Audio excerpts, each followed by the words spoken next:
Okay, so here we go. Welcome to our workshop on, welcome to our workshop. Today we're going to reveal the 3 counterintuitive truths for positive parenting in the screen age. In other words, how to get your kids off screens without screaming, nagging, and yelling. So I'd like to introduce you. I'm Marisa, and I'm the co-founder of Screen Age Bootcamp, and my partner Sherry is here as well, or maybe not. And we just come to this topic as 2 moms that have lived through the experience without losing our minds, we think. And we'll each share our stories a little bit later on. So in order to get ready, we'd like to give you a few tips. Housekeeping. Download the workbook that we sent you in a link to it in your confirmation, and you'll be able to capture the most out of this workshop. When you take notes by hand, it allows your brain to process the information much more easily, and you'll be able to actually take these learnings and have them and apply them. So then we want you to close all the other tabs. I think we all know how easy it is to get distracted when you're trying to pay attention. And turn off notifications. That's easy to do so you don't get email reminders and text reminders popping up while you're trying to pay attention. It's your time, so we want you to get the most of it. And stay till the end because we have a surprise for you. So who's this workshop for? Well, anyone who's concerned about tech stealing your kid's future. And I think that's most of us. Specifically, of course, parents, but also the others who influence the kids, like grandparents and educators and caregivers. If you have a kid in your life that you think is being affected by screens and the ubiquity of access to digital media, this is for you. For simplicity's sake, we're going to refer to everyone as parents. So my goals for this workshop is we want to spare you the agony of trying to do this with just tech limits. We're going to keep you from going down the wrong path and buying all the apps and tools and advice for getting the kids off screens, because it doesn't work. We've tried it all. And we're going to reveal the only tool that works for making long-term change, for getting the kids off screens and tech life balance. We'll show you a way that you can cut to the front of the line and skip all the headache and agony to bring back sanity to your home. So now we'd like to know from you, what is your biggest struggle with kids and screens? Put it in the chat box. Mostly we hear people struggling to get kids to turn off digital media and engage in real life, some version of that. But we did a survey, one of many, and here are some of the things that the parents say. Basically getting them to turn it off or stop peacefully, and dealing with constant requests. Finishing chores and homework, of course, is always something that comes up. Emotional meltdowns, depending on the age of your kid, they can be more emotional the younger, or then again through puberty, massive screaming fits. Also understanding what they do online. Like, you know, this changes all the time when a new app becomes available or when they move to a new level of maturity.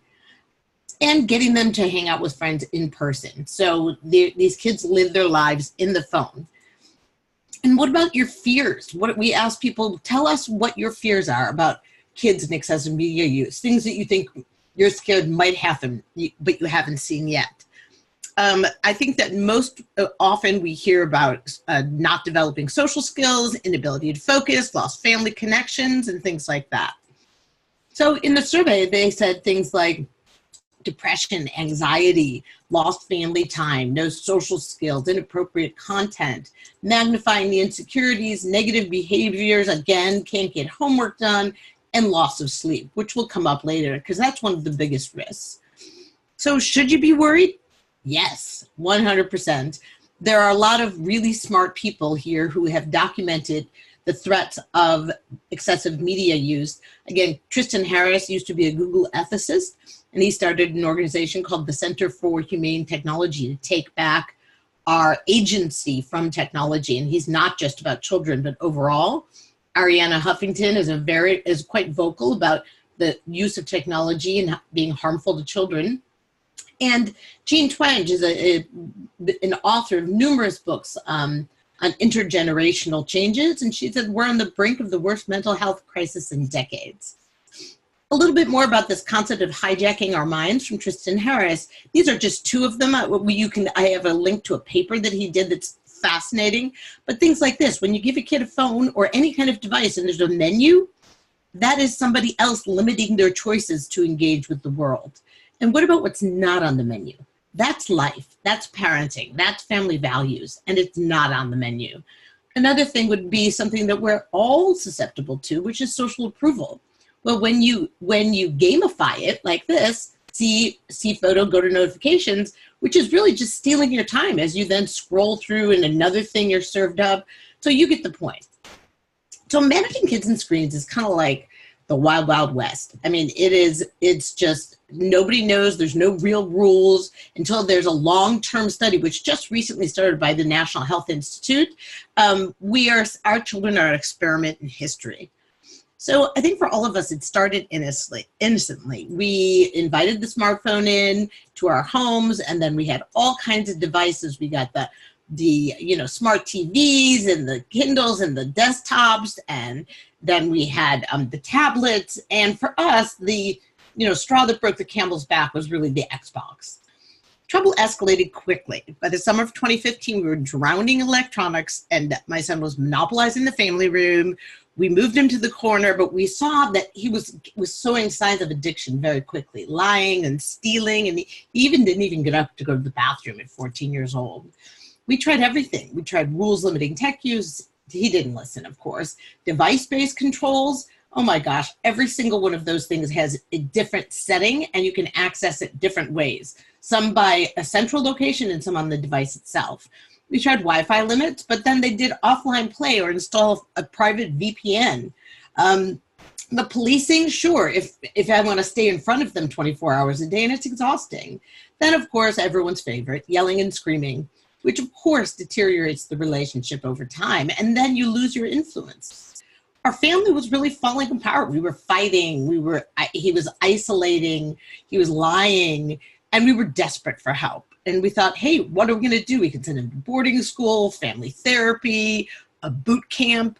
We needed a plan we could implement. And the confidence we were doing the right thing, it was surprising how hard that was to find. So we really had to admit, digital media, it wasn't going away, and we didn't have the knowledge to do it by ourselves. We needed a reboot. It felt as big and ominous of a problem as the mind flayer in Stranger Things. And if you haven't seen that, just imagine something like this picture. So we had to do something, and we ended up choosing a 28-day wilderness program that was a restorative justice approach. It was family-centered, and it was originally, again, created to help kids struggling with alcohol and drugs and other substance abuse, but of course, behavior disorders share similar, it can ruin your life in similar ways. The costs were really high because we had a family vacation plan, but we decided he was worth it. So then we wanted them to solve it. We figure, hey, for $25,000, we want you to just send him back, just get him off video games, fix the problem for us, give us a prescription when we leave, and then we'll all just live happily ever after. Isn't that the way it's supposed to happen? But what ended up happening is it was a transformational experience. The first part of the program was, of course, all of the kids, and then we came for a three-day integrated reintegration with the kids. And this is me trying to carry the 110-pound canoe that they portaged. I'll tell you, it's a lot. It's as hard or harder than it looks. So each of us had to get really vulnerable and realistic. I remember the conference with the counselor. It was emotional, lots of tears. But the true epiphany was just the single tool they gave us to extend the value of the experience and help us achieve long-term behavior change. In essence, it was stop parenting and start mentoring. That was the message. So all of the talking and education around it really pointed to that. So we had big plans. We had house rules, we had goal setting, a framework, we had something else here. Oh, we had conflict resolution in a group, and I don't know why that's doing that here. And then, we had expectations for one another. Sure, we thought we had it all planned out. But the best laid plans, I think you all know the saying, if you want to make God laugh, tell him your plans. Prior to sending him, we had a family vacation, and I have 3 sisters, and he has 1 sister and 8 cousins, I'm sorry, all almost the same age. And these are all teenagers with dedicated devices glued to their phone. So now we're all staying in a single house, and that was absolutely devastating, devastating. So what I did is I had to adjust my expectations and know that we can't control society. We just have to control our homes and our families. So in the end, we really did feel that like we had relief, we had confidence in our parenting, we were proud of what we were doing, encouragement along the way in the follow-up from the group. And also we had a common language to talk to him about. And the most important part is we had tools to be able to use to continue the work we had started, to be a Tech Life mentor. And in the end, it's worth it. We now live, he's still a teenager, both of my kids are, but we have a deep-seated ethos of connection versus isolation. And really, I feel like he's internalized the family values as it relates to technology. This is just a funny one where this is my holiday gift that he gave for me. Again, you can see there's 0 tech on there. So I'm still waiting to cash in the wild card. So what does Bryce think? Well, I asked him, really, these are his words. We understand each other's wants and needs. I've gained my mom's trust. I've grown accustomed to following the rules, and I really just go to my bedroom to sleep. That was not me prompting him whatsoever. And today, what's it look like? Well, now it's verbal, and I'm a little more flexible because he's shown he follows the rules. He doesn't respond to all the incoming texts right away unless he's trying to plan something. And he said, I can't remember the last time I've had my devices taken away, which of course I worried maybe I'm being too lenient. And he uses a timer to set breaks for himself while doing homework instead of always tabbing back and forth. And again, one of the privileges, I said, increased responsibility equals increased privileges. And so he does get a phone to listen to music. But then I thought, hey, that's great that it's worked for me, but do you think anyone else is interested? And I kept getting requests from other friends. So I got together with my friend Sherry to share it with her. And Sherry has completely different, she's very different than me in every way, personally, professionally, family, intensity. Her kids, although our eldest kids are the same age, she's got a 10-year-old, which is a lot younger than my daughter. Her husband is collaborative, and she was really skeptical because he was already a junior in high school and had been immersed in all things boy, video games, smartphones, etc. So, but she really wanted to make sure it worked before she joined me on this journey. So as a test, she decided to go to the one who has been using it the longest, her eldest. And she went to the place where there's the most friction for kids who've had phones and not had any real boundaries around them, which is the bedroom. They become really accustomed to just having the phone to their own, under their control with nobody looking. So she talked about it with him, and it boiled down to the weak argument of him wanting to use his phone as an alarm clock, which of course he ignores anyway. So it ended up, once they talked, he did agree to remove the devices from the phone at night, and she gifted him this fabulous 1980s alarm clock, which most of us remember. The other thing is it spurred an additional, I don't know, she felt so excited from her first win, she basically started to share some of the other reasons, the importance of sleep that it was interfering with. And there's a man named Sean Stevenson who has a podcast about, and says turn off screens for at least 90 minutes before bedtime to allow melatonin and cortisol levels to normalize. This feels totally out of whack, by the way, this slide. And it paved the way for the future, because now she has her 10-year-old kid who of course feels completely ostracized without having a phone, and pressure in the 5th grade, and they allow him to use an iPad, but they have limit setting installed, and he's really had limits and expectations of limits from the beginning. So Sherry's outcomes will tell you no more arguments with the teenager about devices in the bedroom. He gets more quality sleep, an understanding of tech-free times and zones, and more family connection at the dinner table since it's device-free. And the most important thing is she can feel positive influence in the kids with technology. Sherry will tell you she was given a method to support and create change, and each time she's tried to implement something new, it's been successful. You might be thinking, I can't do this, but again, Sherry says you can. So here are the 3 counterintuitive truths. After all this time and money with our own family, there are certain truths that we discovered. The funny thing is they're totally contrary to what we thought they would be, but we'll save you the heartache in discovering them. Screenage parenting really is different. It's not just a little different. Like, I thought I could raise my kids with about 90% of the way I was raised. I mean, I realized, it was kind of like, are the screens just the boob tube that we had? But no, it's different. It's completely different. There are new rules. It requires a different approach.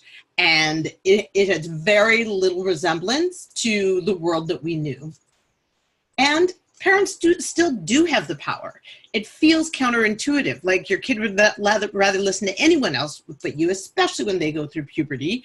But in spite of the fact that you're having to raise your kids differently, you still have the power. You'll really be surprised. They're looking to you as a role model and a template for their life. It's easy to fall into victimhood, but you still have the power, and you need to use it. And the other counterintuitive truth is the real solution is a low-tech solution solving a high-tech problem. We've tried all the apps and all kinds of Wi-Fi gateways and all the different ways that would control or take away the technology, and they just don't work long-term. Kids change, families are different, and we've tried them all. So what's the deal with this tool? What is it? Well, is it an app? Is it a gadget? Smart speaker? Nope. It's actually a family screen contract. It's a written agreement on how and when screens are going to be used. And we use it to adopt healthy new tech habits. We create and enforce limits. And frankly, it improves family relationships. So again, what is this screen? A little bit more about it. It's about how they'll be used. It's about developing a common language around the discussions. And again, this is a repeat here, so I'm not sure what the heck to do. There, I got to fix that. So let me show you my contract now. Let's see if this works. I think I was going to walk you through my contract if in fact this frickin' technology works, but let's just see. Boom, boom, boom. That went too slow. So some of the key elements here is I had my kids initial. I'm a little bit, this is the updated version, but I'm a little bit more stringent than some other parents. So I'll just show you mine and you can adapt, and then I'll show you our generic one at the end that might give you more flexibility. So again, this first one is to really deal with the fact that, you know, the kids get a little older and they may even, start driving or walking to school themselves, but we have to remind them they're still a member of our household and subject to rules. Somehow the screens elude that notion, kids. And electronic devices and the content is a privilege, not a right. This is probably the biggest thing that I feel like we have to change as an ethos in parenting. And again, what happened is as devices proliferated, my kids would say, oh, it applies to this thing, but not that thing, right? So it's not my smartphone, but it's a device. Well, I'm just watching TV. Well, they're all going to the same place now. And again, we just said we have the right to monitor their devices, but we don't really want to. That comes back later. And again, just to set the expectations, they're going to make mistakes. And because we want to set consequences, not punishments, we gave them just a framework for how much, about what the consequence would be. And then just, I guess some of this language is just the way I do it. But the guidelines, again, that entertainment and social media, which is different than productivity, which is like Google Classroom, or may only be used after. Now, I wrote up a whole after school routine, and we're going to share that with people, as we'll tell you about that a little bit later on. But and it's after they've done what they got to do. And I always say, do what you want to do after you do what you got to do. And after they're dressed, they can use it. And in the afternoon, after they've completed their chores.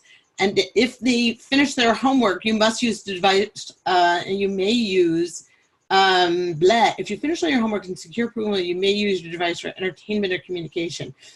Oh yeah, I don't know what that is. And I will tell you the nature of electronics. Yeah, again, it's like, oh, I got to use it for homework. But we were always having a situation where they'd be lying and they really didn't have homework. And again, I don't believe in this micro policing where I'd go in and check their homework. And again, that when I'm asked to be present, unless pre-approved by my parents, that means if we're all sitting in the kitchen and otherwise there would be free or social or family time, then yes, we're going to say put it away. and to foster good habits, focus, concentration, and we give them the reasons why. I will help them regulate their usage and media consumption. There's this note here about financial responsibility, about replacement costs, exceeding their limits, and just to note that we're paying the monthly fees. Again, just this has to do, I think anyone who has had a kid on screens will know that you ask them, hello, hello, hello, and that it makes it very difficult for them to even respond, let alone stop playing. And so I put this about, you have to respond within 60 seconds and at least look up and agree to what's going to happen next. And I'm not going to use any electronics during mealtime, focus family times, or time when my parents request, which leaves it a little bit open. And basically, this is the biggest thing, storing it in the kitchen, visible, face up, in the same place every night. My son used to do this thing where he would put it face down and leave the case there with what looked like the little cord coming out, and there would be no phone there. So that's where the face up thing came from. And on weekends, we're going to plan periods without phones, and we may have family days without phones. And this one was, once we get an answer, that's it. Typically, I mean, we really don't want, this has to do with fighting and asking. We just put that in the contract. And then we just talk about digital citizenship here. I agree to only email, text, anything, or say to someone something I would say to him or her directly. I acknowledge the words, just kidding, don't erase emotional pain or prevent consequences. So again, that's just the cyberbullying thing. And, we will pay the monthly fees. We will respect your privacy when you're talking or texting. So again, it's only if we're worried about their safety that we would go on.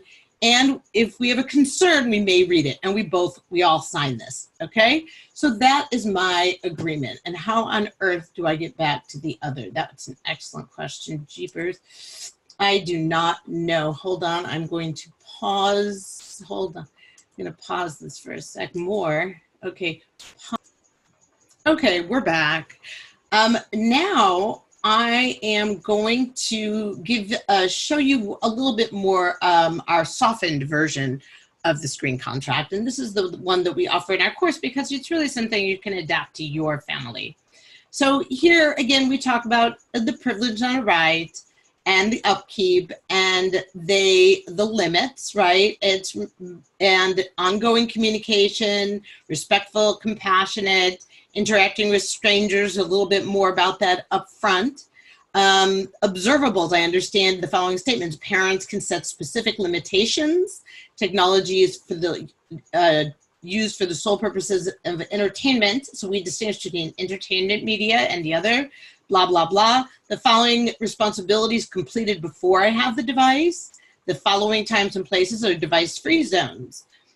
And I will participate in family discussions. This is basically agreeing that we will continue to have a two-way dialogue about the use of screens in our house. And then the parents' agreement, because we believe that, again, I think that for us, we had to, since we had introduced it so long ago, our parent agreement was less meaty. But, and you can look at some of this. I'm not required to provide the tech to my kids. I'm responsible for the care and upkeep of any device I have, right? So it's basically taking responsibility for the same kinds of things that we're asking the child to do. So, and that it's a partnership, a two-way street. So we believe that in the end, this is a far more collaborative approach than the one I did, but I had been working on it for so long, and we were sort of in a dire situation at the time. So now, moving on, not that, and not that, and I don't know why these are still in there. So what have we gotten it? Well, we now have a shared vocabulary to resolve differences, and we have a structure for collaboration, and we have improved family relationships, and we feel confident about our plan for tech-life balance for the long haul. This is so bad. Some of the things we got rid of: confusion about expectations for tech use, emotionally reacting to frustrations, especially me, and threats to take away the devices. I don't have to do that anymore. Hiding devices. We used to hide them always and forget where we put them because we're old. So again, why do you need something like this? Again, there's a woman named Anya Kamenetz, who's the lead education blogger for NPR, and wrote a book, The Art of Screen Time, who noted the information about screen balance is not getting to parents in a way they can understand and use. Parenting in the digital age is nuanced and personal, not something to be solved with an app or a phone control. And that's why it's not just the screen contract, it's learning how to use it. Because there's tons of information and books and podcasts and websites and videos available. But we've really evolved the contract from just a bunch of jottings here on the side for my family to something that we think can be used for everyone. And we've done all the hard work for you. So we put parents back in control. And it's not just the screen contract, it's the approach and the support. So what we wanted to show you here is our online course to turn this information into action. We have worksheets that are downloadable after each module to explain to you, how to make these things and these tools your own. And what else do we have? Let's see. And we have a supportive online community where we go and we do group coaching online.